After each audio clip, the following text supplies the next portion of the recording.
Magunta layout ప్రాంతంలోని 1947 food nation complex లో గుట్టుచప్పుడు కాకుండా సాగుతున్న వ్యభిచార కేంద్రంపై దర్గామిట్ట పోలీసులు ఆకస్మిక దాడులు నిర్వహించారు. విశ్వసనీయ సమాచారం మేరకు దర్గామిట్ట సిఐబి కళ్యాణ్ రాజు, ఎస్ఐఎన్ ప్రభాకర్, క్రైమ్ సిబ్బంది ఖాజా రహమతుల్లా, శామ్యుల్, మహేంద్ర, వేణులతో కూడిన ప్రత్యేక బృందం నెల్లూరు టౌన్ ఎస్డిపిఓ అనుమతితో ఈ ఆపరేషన్ చేపట్టింది. ఈ తనిఖీలో పెంట్ హౌస్ లో వ్యభిచార కార్యకలాపాలు జరుగుతున్నట్లు గుర్తించిన పోలీసులు మామిళ్ల శ్రీకాంత్, నెల్లూరు శ్రావణ్ కుమార్, షేక్ షాజిద్లను అరెస్టు చేశారు.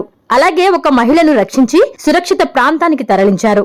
బయట ప్రాంతాల నుంచి మహిళలను తీసుకొచ్చి వ్యభిచారం నిర్వహిస్తున్నట్లు దర్యాప్తులో వెల్లడైంది. నిందితుల వద్ద సుమారు 4,000 నగదును స్వాధీనం చేసుకున్న పోలీసులు ఇమ్మోరల్ ట్రాఫిక్ యాక్ట్ 1956 కింద కేసు నమోదు చేసి జ్యుడిషియల్ రిమాండ్ కు తరలించారు. చట్టవిరుద్ధ కార్యకలాపాలపై సమాచారం ఉంటే వెంటనే పోలీసులకు తెలియజేయాలని జిల్లా పోలీసులు ప్రజలకు విజ్ఞప్తి చేశారు.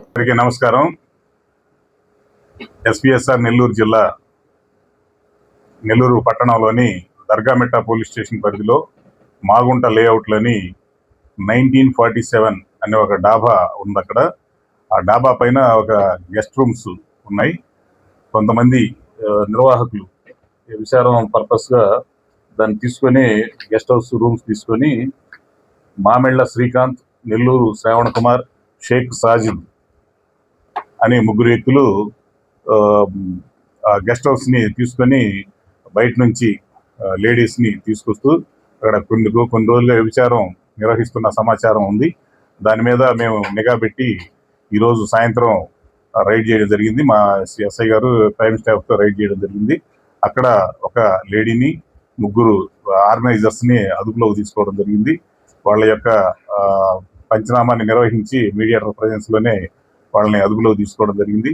దీని మీద చట్ట ప్రకారంగా కేసు నమోదు చేసినాము. అలాగే నిర్వాహకులు ఎవరైతే ఉన్నారో ముగ్గురు వారిని రిమాండ్ నిమిత్తం కోర్టులో హాజరుపరుస్తాము.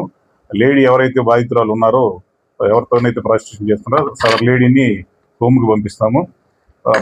ఈ సందర్భంగా ప్రజలందరికీ చెప్పేది ఏంటంటే, ఇలాంటి ఇల్లీగల్ యాక్టివిటీస్, సోషల్ ఈవిల్స్ ఏవైతే ఉన్నాయో వీటి విషయంలో ప్రతి ఒక్కళ్ళు బాధ్యతగా ఉండాల్సిన అవసరం ఉంది.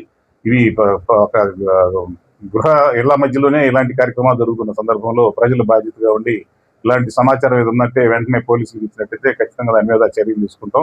ముఖ్యంగా గంజాయి కానీ, గ్యాంబ్లింగ్ కానీ, అలాగే ఇట్లాంటి వ్యభిచారానికి సంబంధించిన విషయాలు ఏవైనా కానీ బాధ్యతగా పోలీసు వారికి తెలియజేస్తే దాని మీద చట్ట ప్రకారంగా కఠినంగా మేము చర్యలు తీసుకొని దానికి ముద్దాయిల్ని శిక్షిస్తాం. Thank you.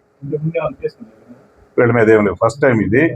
ఫస్ట్ టైం గత కొన్ని రోజులుగా 15-20 రోజులుగా ఈ కార్యక్రమాలు జరుగుతుంది.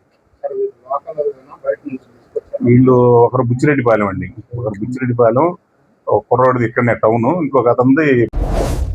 Please subscribe SS News AP.